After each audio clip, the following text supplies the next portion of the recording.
Welcome back, ladies and gentlemen. This is my full reaction and review of UFC 285. And man, was it a great card. And boy, didn't it live up to the hype and the expectations that came with it. What a card. Let's get right into it. The first fight of the card was Radzakbov. Radzakbov. I'm probably saying that right. It's wrong. I said right. Wrong. It's Russian. Versus Esteban. It was pretty entertaining. It was a pretty entertaining fight, and you could definitely see the low tier of a fight. Even though it was very high action, but you could definitely see the skill level of where these two competitors are at, and their youth. Well, I don't know if Razakbov is young, but you could definitely see in Esteban, definitely in the second round where he should have finished Radzakbov towards the end of the round, but he made it. The bell saved him. He was right there, almost finished, but the bell saved him, and he went into the third round. And I believe in the first round, it literally was Radzakbov taking Esteban down multiple, repeatedly, And then Esteban took off in the second round, nearly finished him. And then the third round is where it kind of got me mad, because Razakbal got knocked down. I was looking at the knockdown, and literally they didn't count it.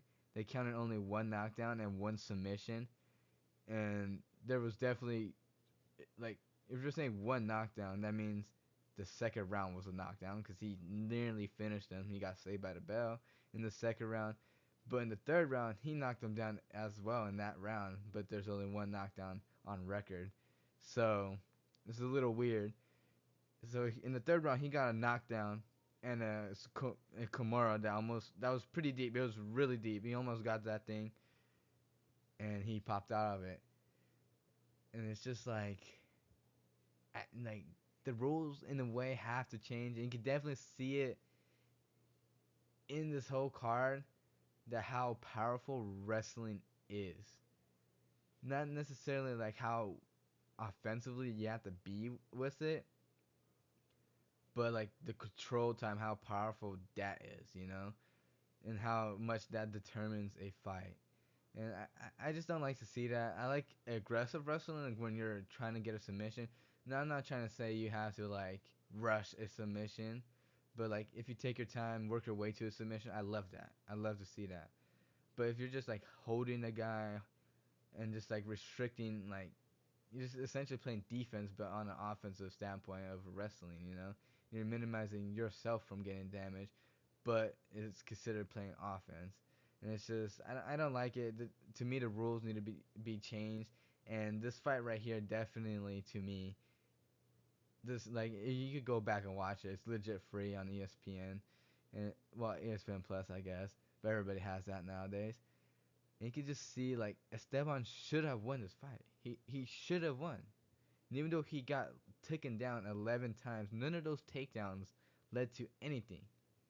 But those takedowns overcome. Well, they gave him only one knockdown, which is, again, like I said before, is crazy how he only has one knockdown out of the whole fight. He definitely had way more. And if you look at the statistics on the card, I should have put it up. That's on me. But he had more strikes landed, more critical hits landed, and the only difference, or the only positive from Razakbov, is that he got 11 takedowns. And I think I'm not gonna say this is the point, because this is the first fight on the card, so there's no way that this impacted other fights. But there definitely was impactful refereeing throughout the card, and you definitely could see it. And I'll let you guys know when I believe this started happening. But Esteban should have won. He's super young. You can see it. In the third round, he was getting fucked up. I'm not gonna cap. He was getting smashed in the beginning. Razak was hitting him hard, and you're just like, damn, Esteban, come on, get back to it, and man, he does have a chin. But then he came back. He came back, and he outboxed him, and then he almost got the Kimura, and that was that. Got a knockdown and almost got a Kimura, and that's all I really had to say. Cause for this fight right here, it was really interesting. But moving on to the bad part of the card, because there were bad fights. There was two bad fights in this whole card, and it just kind of was sad. Like these fights kind of just ruined the momentum of the card. But I'm not gonna say like, oh man, it ruined the whole card. It just was like this little slump in the card, like a little bump in the road. That's really what these two fights were. And that was Pineda and Cody Garbrandt's fights. And Pineda, she's 40 years old, man. You definitely could see it when she was in the ring. Like I say, she didn't want to fight, but she knew the only way that she was gonna win against Ruchi was by submission. But the only way that, like, what she tried to do to get that was literally just lay down on the floor and hope Ruchi tries to come in and get submitted. And I think she almost got Ruchi once with an armbar. Like, she was pretty close with it. I think it was this fight. Don't quite remember. But Ruchi overall was really dominant, and it's time for Pena to hang up the gloves. It really is. It's really sad to see, but it's something that needs to happen, and hopefully she does, cause for her own safety and her own health, like you don't want to see like a 40-year-old or just any age, like an upper age, going into highly competitive environment and just getting outworked by the youth. And it's just like you don't want to see that. Like you just don't. Not even from like your favorite fighters, so like Hall of Fame fighters. They like it's just hard to step away from the sport. I get that. Like, you see that in football players, basketball players, and it's just like it's for everything. It's hard to step away, but it's something that has to be done. And then for the Cody Garbrandt, it's not necessarily Cody's fight. I mean, not Cody's fight.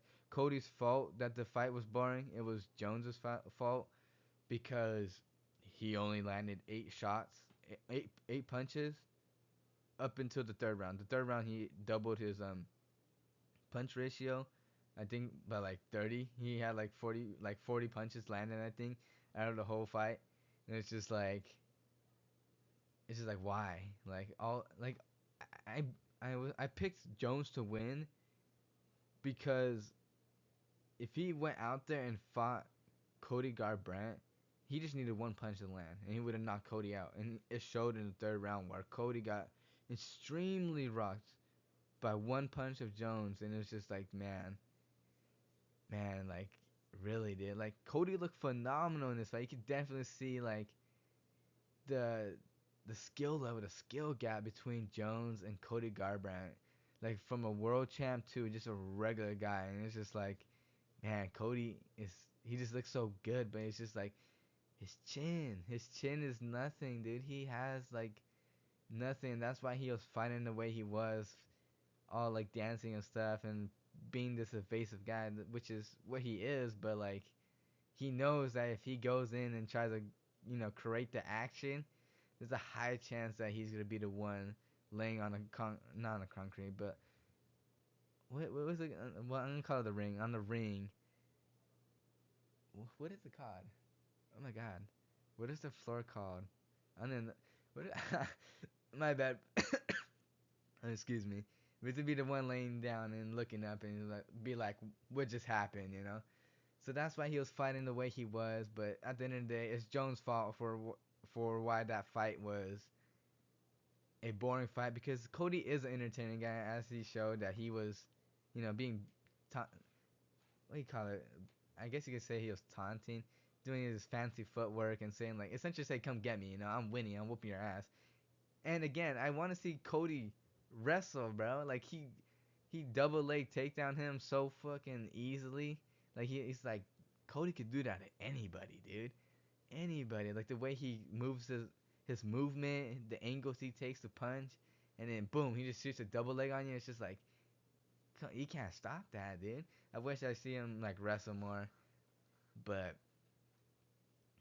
again, Cody has no chin. And it's just sad. He gets a dub, so he gets to move up, but it's just like he's playing against a lower ranked guy.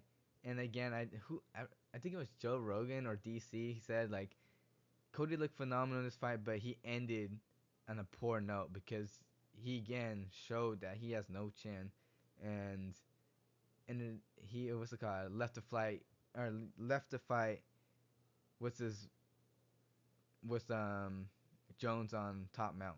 That's how the fight ended. Was Jones on top mount and just landing bombs on him, and it's just sucks for Cody because the guy is a pretty entertaining guy to watch, but he has no chin, hyper athletic, and yeah, feel bad for the dude. And like I said, he needs to retire, but it's almost that time because again, it just takes one punch to just put him out. So the next fight, Duplessis versus Derek Brunson. Man, this fight was really good. This fight was entertaining. The first round was just like, damn.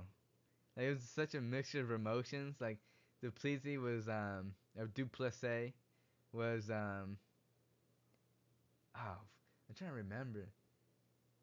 I just know Derek Brunson. He was out wrestling him. The wrestling skills was definitely. Oh, Duplessis was getting dominated. I feel like in the first round. I want to say Duplessis was getting dominated in the first round, and like wrestling wise, because that's obviously was the game plan for Derek Brunson was to wrestle Duplessis, and it was working until the like last 30 seconds, and Duplessis got him into the clinch, elbowed him, and that literally changed the whole fight. Like Derek Brunson was like, damn, that shit fucking hurt. That's literally what he. That's what it looked like he said right there when he got hit with that elbow and that clinch at the end of the first round. It was just that was a big game changer right there. And like in the second round, he still was going at it, but then Duplessis was hitting him, and then Derek Brunson, he just didn't look like he wanted to fight no more, dude. Like in the second round, like he just didn't look like he wanted to fight no more, and it got to a point where it was just like, man, and the corner they did throw in the towel, but like at the end of the when the round was over, but like midway to the end of the fight was just domination by Duplessis, man.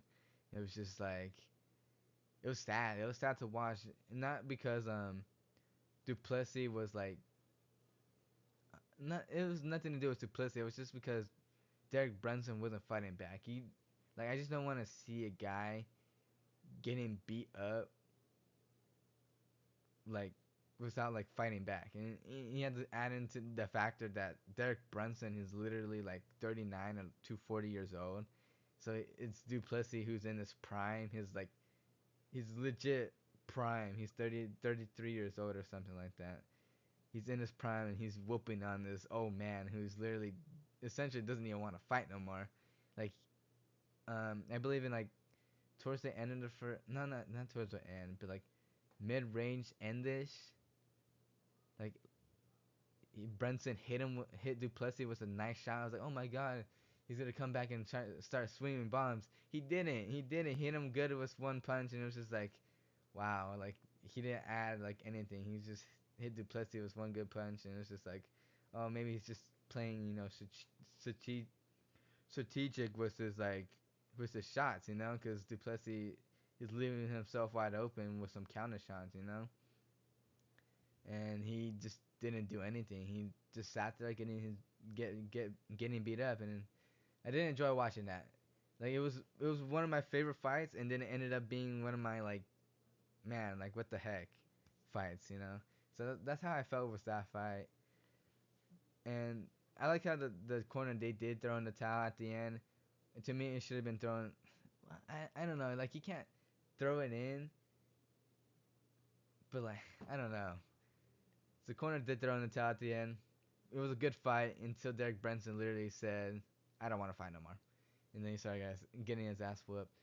And yeah, that was the end of the story. And I should have trusted my gut. I should have trusted my gut in this fight because I legitimately said I think I said it in the video as well, last video. that it was gonna be a second round knockout, but then I overthought it. I was like, Duplessis usually takes the second round off, which is true, but I just had this feeling. If you have a gut feeling, you just gotta go with it. Like it's so hard to like trust it, but when you got that gut feeling, bro, you just gotta get it, dude. And I should have went with a second round knockout by Duplessis. Instead, I went by a third round knockout, and it didn't even make it to the third round. So second round, which almost did make it to the third round, but at that point, it was not gonna make it to the third round. The ref, Herb Dean should have stopped it earlier, in my opinion. Like Herb Dean was literally watching Derek Brunson get smashed, and you could literally see Derek Brunson not even trying to defend anymore, and Herb Dean was like just looking at him. It's just like, come on, Herb. But that's classic Herb. His corner throws in the towel, anyways. And yeah, it was a good fight until Derek Brunson stopped wanting to fight. And then Derek Brunson, we gotta talk about him even more because he is 40 years old. He looked good in the first round until he got tired and he got hit with that nasty elbow in the end of the first round. And it's just like, what more can he do? He's near 40 years old. He either is. Let me check. Let me check if he's 40 years old, so I don't give you guys false information and stuff like that.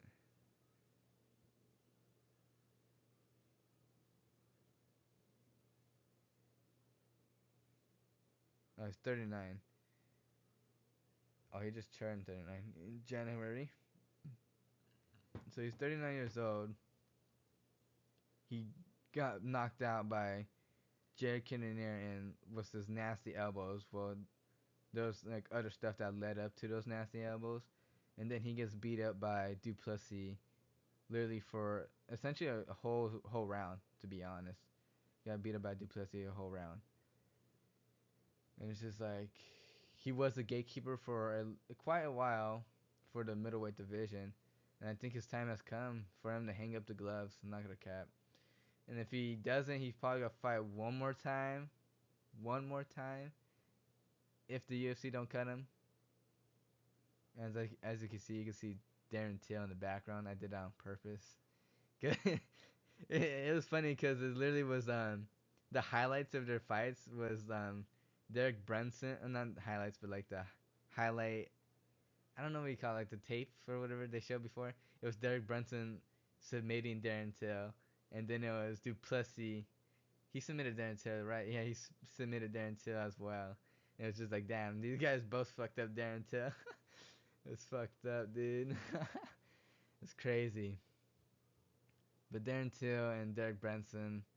Darren Till probably is gonna go to a different organization to fight a bit, or get his knees repaired or something like that. But I think Darren Brunson in all is just done with fighting. I think it's the end of the road for him. So I wish them nothing but the best, and I hope he does retire for the the best for him, for his health and all that stuff. So yeah, moving on. Bo Nickel. Oh, I forgot to talk about Ian Gary. I didn't put up a slide for Ian Gary because he he he looked good, but like the guy's song, he wasn't really doing nothing. He caught Ian Gary with a right hook, but I felt like Ian Gary was just getting a little too cocky. Like he knew what the game plan was, and that was to like get Song against the fence and just go ham against him. And that's what happened in the third round. He just literally just teed off on him and put him down.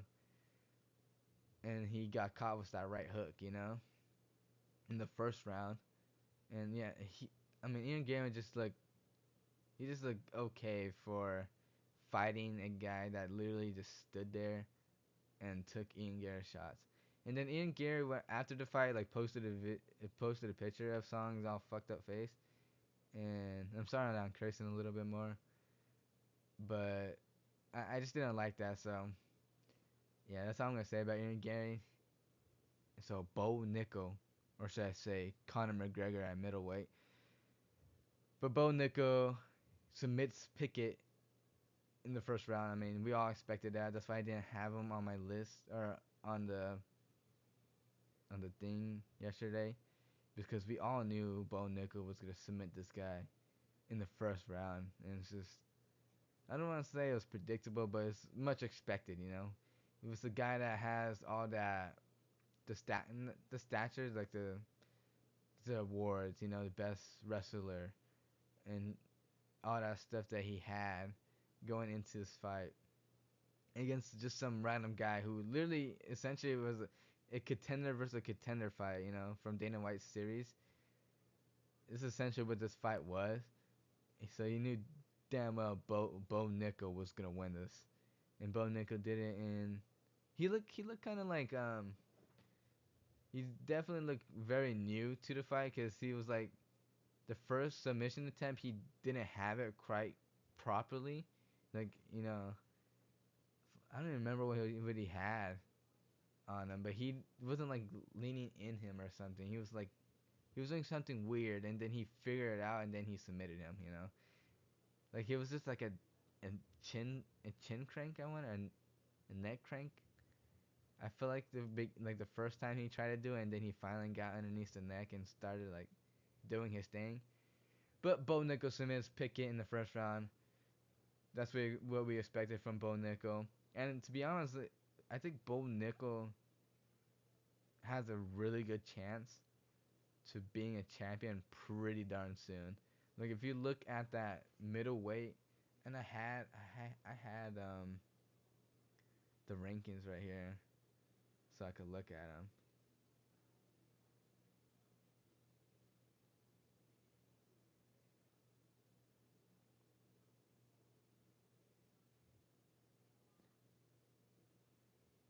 Like Bo Nickel has a pretty good chance of beating a lot of people just purely off of wrestling, dude. It's crazy.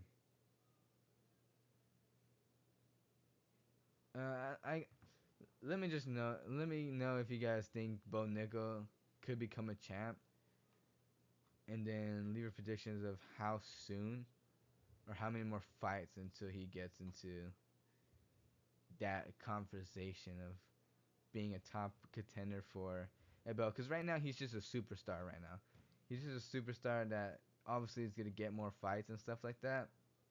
But how long until he gets a top ranked guy, beats the top ranked guy, and then is gonna be fighting for that belt? Let me know how long you think it will take for him to get there, and will he succeed in becoming a champion? Let me know in the comments. And then this fight right here was a really entertaining fight as well. Gamma versus Turner. This fight, it went the distance. I forgot what I said my prediction was for it. I want to say a third round knockout by Turner, which I said was would be really hard for him to knock out Gamma. But it was a really competitive fight all the way through. And they said that Gamma took a 10. Well, it makes sense. A 10-day notice fight. I thought he got a month, but it doesn't make sense because I think Australia literally was like 2 weeks ago or something like that. Man, time flies fast, dude. It's crazy. uh, Turner looked good, dude. He really did. Turner looked good. Gamma, he looked pretty solid.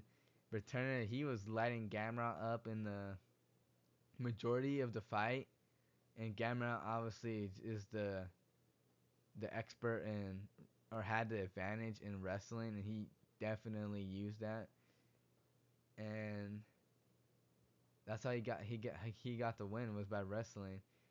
And as I was watching this fight, bro, and it was literally just turning straight boxing Gamma, and it was working.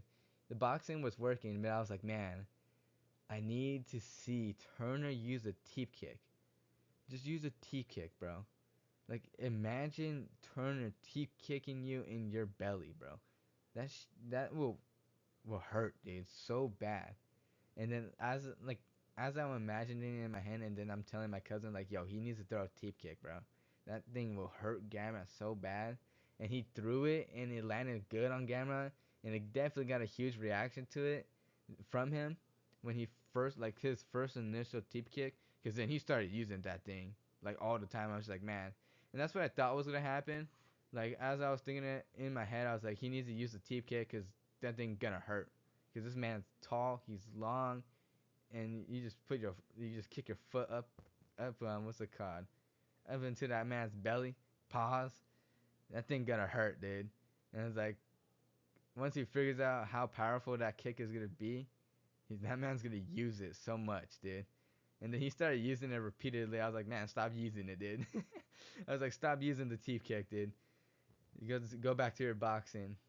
He kept teep kicking, and he was doing like leg kicks to Gamrot, which was working in the first round. The leg kicks were definitely working in the first round, but then Gamrot started getting like he started catching on to that towards like the end of the second round, going into the third, and it just wasn't working for Turner with the leg kicks.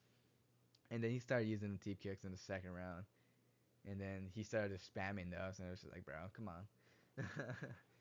But Turner, he really impressed me with his boxing. Like, his boxing is incredible. Like, the combos that he landed on Gamrot, close range too. Like, you would think this guy would struggle close range because he's obviously taller than this guy, and obviously has the reach. But his close range boxing was really impressive to me. And then obviously Gamrot, like I said, he would be a tough guy to get out. Gamrot has a hell of a chin. He's a hell of a fighter. Has a hell of a heart, and all respect to him. But here is where I believe the actually I think it started in the Rebus. They call it Hebus. I thought it was Rebus. Hebus. I think it started in the Hebus fight. Hebus versus I forgot the girl she was fighting. It started with an A. Her name started with an A. I think it started with Dem because I remember Dem being against the cage and kind of going at it, but not really doing anything. And I believe, oh no, it was the Turner fight. It was Turner versus Gamrot, where Gamrot was holding Turner against the cage. Like, Turner was kind of locked because of how tall he was.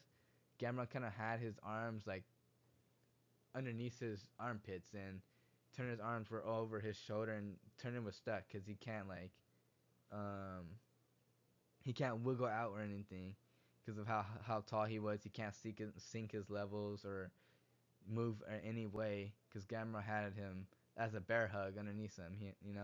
He had Turner stuck, and the ref to me did the right thing to break it up because Gamera wasn't really doing much except like kind of kneeing him in the leg, which is something because Turner does have skinny legs, so it definitely will affect him. But he wasn't really doing that. He kind of was just holding Turner, and then Joe Rogan was just like, "Oh, if Turner wants to get out of that position, he could get out of the position." And it's just like, yeah, but like, then nothing's really happening. Like, if Gamrot was like elbowing him or like trying to like take him down or something like that, something to advance position or inflict massive damage, which he wasn't.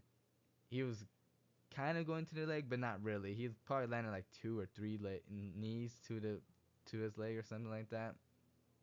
And I think the ref did the right thing to break this one up. But I truly believe this is where the breakup starting to happen. Where the refs were like, okay, we gotta be more aware of try to disengage this emptiness of just hugging. 'Cause we don't need that. Which it is part of the sport, but like not many fans. It's not fan friendly, and especially with the packed house that they have in Las Vegas. Not everybody there is what's it called? There for true MMA. They're there to see some action. But I truly believe this is where the reffing started to change for that type of wrestling. And let's move on. In all, this fight was really good. This fight was really good. Gamrot went by wrestling. Turner was really close to finishing Gamrot multiple times, but Gamrot just has a hell of a heart, hell of a chin. So let's move on. Rakamanov versus Jeff Neal. This fight was 100% the best fight on the card. 1000% the best fight of the card. And man, I didn't expect this from Jeff Neal to be able to take so many shots from Rachmaninoff, bro. Like, it was just crazy, bro. It was crazy. How many shots, how many body shots, and like just shot. Just that man was getting destroyed at one point. And it was just like he overcame that and he landed his own shots on Rachmaninoff, dude. It was just a crazy war. And man, I watched that thing over and over again because that thing was a hell of a fight right there. And it sucks because um, Neil, he missed weight by 5 pounds, and I'm gonna be honest. I think that 5 pounds was to allow him to be able to eat the shots. I'm not gonna cap, unless he was truly dealing with the injury or dealing with the illness or something like that. I believe that that was a strategic move for him to keep 5 pounds on him so he could take shots from Rachmaninoff. But he misses the fight night bonus, and I feel really bad for him. I think Dana White should take care of him, in my opinion, but you know damn well he ain't gonna do that. It was a really good fight. Rachmaninoff showed true heart and true love to just go for a bloody fight. You know, he wanted to fight, like he literally got a challenge. He was like, yes, finally a challenge that I could enjoy and I could show everybody in the world that I am really good. I'm gonna be champ one day. That's what he showed. And he didn't really grapple that much. I was really surprised by that as well. He didn't really grapple, but I think his corner or his manager literally told him that you need to show that you're the best, and the only way he could do that is by literally going out there and fighting on stand-up. You know, because no one really wants. I mean, I say no one, but I would want him. And he got a submission at the end of the day, but it's a truly unconventional submission where he literally rocked him and he what was he doing? I forgot what he was doing. I think he landed knees to back him up against the cage, and then he started throwing elbows because he was blocking the body, so he went to the head, and then he got into the clinch, and then he grabbed his neck. I think that's how that sequence happened. But this fight definitely was reminiscent to Chimaev versus Burns. 100% reminiscent to that fight, and it's just like holy cow. That fight was it fight of the year? I don't remember if it was fight of the year, but that it was what's it called, nominated for to be a fight of the year if anything. And this one was a really good fight. I don't think it's. I mean, you could probably say it as of right now. It probably is fight of the year, but man, it was a really good fight. Really good fight. And in my opinion, Rakhmonov definitely deserves a title shot, like without a doubt. And it's like the only reason why he's not getting a title shot is because of his name. It's legitimately because of his name. Like in a perfect world for the UFC, I don't think they would want him to fight for a championship right now. I think they would want Leon Edwards to fight Mazarov because that will obviously sell a lot of money, or Leon Edwards versus Covington. It's just like all that stuff, you know, because they like money. They want money, and those fights will sell more money than Leon Edwards and Rachmaninoff. You know, and I truly believe Rachmaninoff beats all of those guys. He beats Covington, he beats Masvidal, and he beats Leon Edwards. Now, does he beat Uzma? I think Uzma would be probably like the or the hardest fight for him in terms of like wrestling, but in terms of standing up, he dominates Uzma without a doubt. And that and Uzma's kind of at that age where he's like kind of done, to be honest. And we'll see in that Uzma versus Edwards fight. And I'm gonna be honest, I haven't watched any of the Uzma and Edward fights, and I feel kind of bad, but at the same time, Edwards and Uzma don't really like get any attention from me, like or bring. And like I'm not really interested into their fights. I'm still gonna watch it this year. This is gonna be my first. I mean, I'm gonna watch the tape because that's what I do. I like watching tape of how like what to expect and stuff like that. What is their strengths and what were they successful in when they first fought and stuff like that. So I'm gonna watch the tape and I'm gonna watch their upcoming fight. I can't wait for that. I think that card is pretty stacked as well. We'll have to look at it, but this fight was definitely the best fight right here. Recommendo versus Neal, best fight on the card. Feel bad for Jeff Neal, but it is what it is. Next fight. Oh man. Oh man. Upset. Upset alert, big time. Upset alert. Upset alert. Man, I can't believe I chose Shevchenko. I can't believe I chose Shevchenko. I really, truly cannot believe I chose Shevchenko, dude. I shouldn't have, man. I really shouldn't have, dude. I had this again. It's the other example of trusting your gut, and it's just like I should have done it. I literally said 2 weeks before the fight, Shevchenko really should watch out. She has a high chance of losing this fight, and she ends up losing this fight. And I don't want to say like, I'm not just gonna say it. I really wanted Grasa to lose this fight. Even though she's such a cool character, she's shy. She's a obviously a really her style is very fun to watch. That's what I'm trying to say. Like she's a phenomenal boxer. She could go to the ground as she developed over the years. She's gotten better every single fight. But I didn't want Shevchenko to lose here. I didn't. Even though I had this gut feeling that Shevchenko would have to rematch this bout, and then my and then Blankenfield would have to fight someone else. It would have to be a rematch with Shevchenko versus Grasso, and then Blankenfield. Blank. Am I saying her name right? Blankenfield. Well, I predicted Blankenfield to be champ. Like when on her debut, on her debut, that she is gonna be champ one day. That's what I said when I saw her first debut.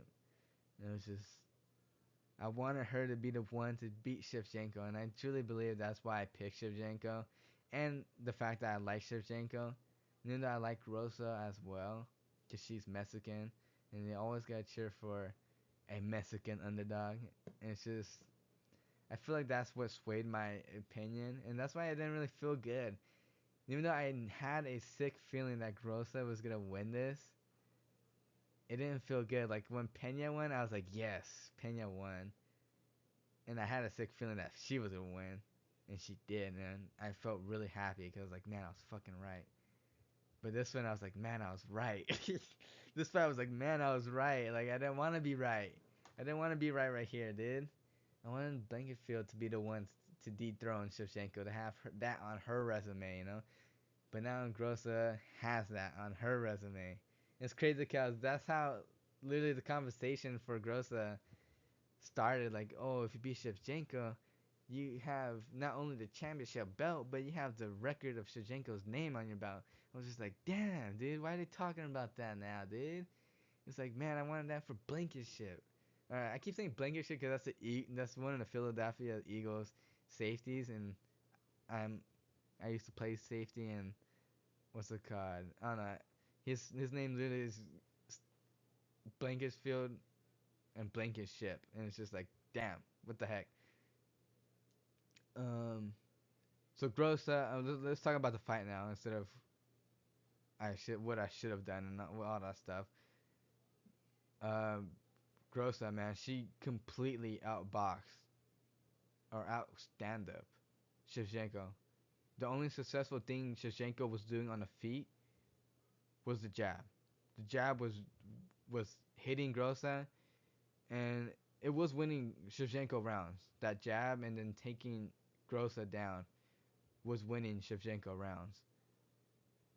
But that first round where Shevchenko wanted to stand on the feet, Shevchenko wanted to stand on the feet was Grossa or Grasso. I keep saying Grossa because it's literally something else from Call of Duty, but I'm not gonna talk about that. Grasso, but Grasso hit her hard with the right hook, and I wish I had the tape and to show like where she hit her, because you could definitely see the change of attitude when Grasso hit her, bro, with that right hand. And man,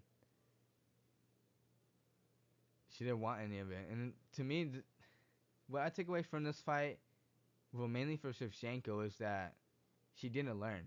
She did not learn from the Santos fight. That's what I'm. This is what I mainly took away from this fight, is that she did not learn from her Santos fight. Santos easily, multiple times in that fight against Shevchenko, got to Shevchenko's back and nearly submitted her multiple times. Was the choke? Multiple times Santos almost did that to Shevchenko, and then obviously the gamer that Grossa is, she looked at the film and she game plans for it, and that's what she did. She came in there. Oh, what's the easiest way to get to Shevchenko's back? Oh, when she does a spinning kick, her signature spinning body kick. When she does that, I'm gonna keep marching forward and I'm gonna attack that back. And she jumped on that, and like DC said, or DC or Joe Rogan said, she jumped on that real quick. Cause when it's like Leon Edwards. When Leon Edwards did that jab and that kick, he knew it was gonna land already. He really knew. And when Shevchenko did that spinning thing, Grosso's eyes lit up. She was like, yes. And Shevchenko did that at the at on the cage. She literally was on the cage. She did a spinning body kick because of the fear, because of the legit fear of Grosso's striking skills. That's that's what happened right there. A fear of Grosso's striking skills. It was a panic strike from Shevchenko. Was that spinning body kick? And it's like, how does Shevchenko win the rematch? Well, obviously she has to fix the issue of her defense, of not letting people take her back smoothly like that, because that's her weakness. That is her weakness, and that's why I full heartedly believe Field will submit Shevchenko in the first round. She would submit Shevchenko in the first round. Without a doubt in my heart, she will submit Shevchenko in the first round. And Shevchenko just needs to fix that. And obviously, Grossa has the striking advantage. She really does. She's a phenomenal boxer, dude. She's a phenomenal boxer, and she truly has power. Like, she does not look like a girl that. She's like a shy, skinny, short girl that has power in them hands. You do not want to get hit by Grasso. You do not want to get hit by Grasso. You just don't. You do not want to get hit by her, dude. And it's crazy. It's crazy. So you got the rematch, Grasso. I guess you could ask, what does Grasso do to remain champ? And the thing is to legitimately do the same thing. Obviously, you have to figure out how to get away from Shevchenko's punch or jab, because the jab was the only thing working for Shevchenko, because the takedowns started to become useless at one point in the fight, because Shevchenko was just, she didn't know what to do. She didn't know what to do. I know Grasso mixed up her style against Shevchenko. She was in southpaw, and I guess she uses conventional or whatever the hell it's called. But I swear Grasso legitimately fights in both stances. Like, I swear she switches, dude. And you guess you could say, oh, she primarily fights in this style or in this, what's it called, in this stance. But it's just like, if you fight in both stances, you gotta be prepared for both, right? Like, if a fighter fights in both stances, they literally could choose when they won't be in a certain stance, you know?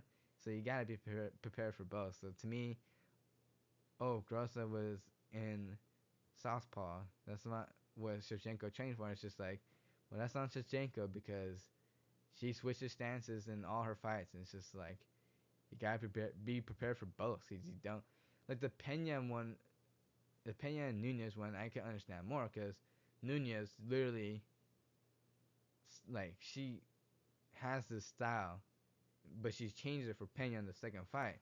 So I understand that more because what's it called?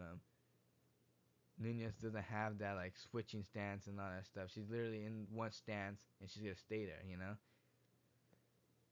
Ugh. So now the real question is, what's next for the women's the flag for the division? Well, obviously Shevchenko's gonna fight against Grasso in a rematch. And it's just like where are we gonna do that rematch? It'd be cool if that's in Mexico, but it probably won't be. But they're gonna rematch whenever. We all want to see it. And oh, I forgot to mention that I believe in the third round, Shevchenko was on top mount and she was hitting Grasso, like she was hitting Grasso. She was like not necessarily in top mount, but she was still hitting her. And the ref broke him up and stood him up and separated them, you know? And to me, that was just, that's not what I want to see. It's just not what I want to see. Because Shevchenko legitimately doing something to damage Grasso, and she was in a position, and Grasso was stuck there. And that's, I don't know, that's just where I don't do that. And the ref that was refing this fight was a phenomenal job, or is a phenomenal ref. But that's just me. So moving on, with the Shevchenko rematches, what do you call it, Grasso in a rematch. But then who does Blankenship fight? And I think Blankenship fights I forgot her name, bro. Mariana Ferrero. Ferrero. Ferreira. I don't know. She's on a win streak right now. She's the number one contender. You know damn well she's gonna be wanting the what's it called? Oh, she's number two now because obviously Shevchenko lost, so she's number one. But I think them two should duke it out for the title shot. And Santos, I don't know what Santos needs to do. I mean, you could do Santos and Blankenship, but to me, it's literally Fierro versus Blankenship. This is a fight to make, in my opinion. To For whoever's the next title shot, who gets the next title shot, the winner of this gets the next title shot. That's how I see it. Both are on a win streak. Who's gonna lose their win streak? This will be a phenomenal fight. And yeah, let's move on. And then that's three Mexican championship champions in 3 months. That's just crazy. I mean, Rodriguez is interim champion, but the champion is a champion, I guess. Brandon Moreno won it in January in that Rio card against Brandon Figueroa. And Grasso won it right now, and then Rodriguez won it against what's his name? What's his name? Oh my gosh, I don't know his name. I don't know, but I predicted that fight hella good as well. Was how it's crazy. His like Rodriguez fights in such a like awkward way, but I was literally so in sync with them. It's just crazy. I love that. But all these guys are phenomenal fighters, and they gotta make a Mexican card, right? Right? And I think that's what they need to make this Shevchenko fight in Mexico. That'd be freaking lit. And yeah, John Jones versus Sirigan. I'm trying to hurry up because I'm about to be an hour into this. That's pretty bad. That's a long time. John Jones versus Sirigan. This was a short fight. It was literally 2 minutes and 5 seconds, 2 minutes 4 seconds. And this image right here literally describes the whole sequence. John Jones submits Sirigan like nothing, bro. Like nothing. And it's just crazy. Just crazy. There's really not much to say. Like John Jones is the goat. That's literally all that there is to say. John Jones is the goat. Man's funny as hell. Guy's an athlete. Pound for pound, number one. And that's how you show your pound for pound, number one. And that's really end of story. Submits Sarah Gon like nothing. 2 minutes and 4 seconds. Now everybody's been talking about John Jones versus Francis Ngannou, bro. How would that fight play out? It's crazy because like I think that literally plays out the same way, dude. I'm not gonna cap, bro. Francis Ngannou's a bigger boy, but like their wrestling IQ, I don't believe it's the same as John Jones, bro. John Jones is just smarter. He's obviously fat. The way that he exploded onto that was really impressive to me. Like onto Cyril Gane, I did not expect that speed from John Jones, but damn, that man was fast. So I truly believe that he would beat Cyril Gane, or not Cyril Gane, Francis Ngannou as well. Like he would literally take away Francis Ngannou's power just by taking him down. And that's simple. But the thing that people aren't really talking about is John Jones versus Adesanya. It's like, why are we talking about this? It's because literally Adesanya was brought up so many times as a comparison to John Jones. And at one point, John Jones wanted to fight Adesanya. He's like, I'm down to fight Adesanya. But he has to come up to me because there's no way that I'm making middleweight, which is damn right impossible for him to make middleweight. But Adesanya didn't have the guts to go up and fight John Jones. And it's just like, people really believe Adesanya would have a chance against John Jones. And it's just like there's just no way that Adesanya would have a chance against John Jones. And John Jones legitimately would do the same thing he did to Sirigan to John Jones. And if he wouldn't do that, if he somehow in some way is unable to get what's it called Adesanya to the ground because Adesanya would be running around the cage, John Jones will A be making fun of Adesanya forever, and B he will still fucking out strike him. He'll outbeat him, and plus the judges will like John Jones more. Like let's be real. So it's just crazy how people truly believe Adesanya would have beat John Jones. I highly like it's just like it's impossible. Like it's just there's no way Adesanya would beat John Jones in a story. Goat's a goat. Adesanya is just a regular guy as well. I'm pretty sure John Jones would agree. And then now we got John Jones versus Stipe. My early prediction is a third round knockout by John Jones. I don't think he's gonna wrestle Stipe. I really don't think he's gonna wrestle Stipe. He very well easily can, but I think he's gonna want to show his striking skills in heavyweight because he showed his grappling skills, and I think he's gonna show his what's it called striking skills against Stipe. And I think he has the speed advantage. I know John Jones don't have that power, but if you take a leg kick to the head, bro, that thing gonna hurt. That thing gonna hurt, and those elbows are gonna cut you up. Plus those knees to the body, you know. So I think that's how that fights go. How that fight goes. My record before the fight was 8-2, a beautiful 8-2. 0-0 for the prelims. The prelims now look pretty good. 9-3. It's okay, but now my main card record 11-5. Man, I should have made better decisions. Should have trusted my gut on the Grasso fight. But it is what it is. It literally would have been 12-4 if anything. I still would have picked Turner. Turner fight was pretty darn close. It was a good fight. But it sucks. It sucks to have that record 11-5. It doesn't look pretty. 8-2 is way beautiful. Way more better. Let me know you guys how you guys, came out. Uh, how do I say it? Let me know how your guys' record is. Like, not record like overall, but how did you guys do in this main card? How many did you get right? How many did you get wrong in the main card and stuff like that? Did you enjoy the fights? I mean, you probably did, but let me know in the comments if you'd like to the fights, and what card can't you wait for now? There's like so many. The Uzma card's coming up. Adesanya versus Pereira. That card looks stacked. I looked at that card pretty closely, and that card looks stacked, top from bottom. Can't wait for that one. And I'll catch you guys Probably Friday because Peter Yan fights against that one guy that almost got knocked out by Morales. But Morales could get the job done. But anyways, yeah, Peter Yan versus not Morales. Peter Yan versus that one guy. It's gonna be a pretty good fight, pretty tough fight for Peter Yan because that one guy literally takes down. He tries to flood you with takedowns, and I'll make my predictions on Friday. Catch you guys later.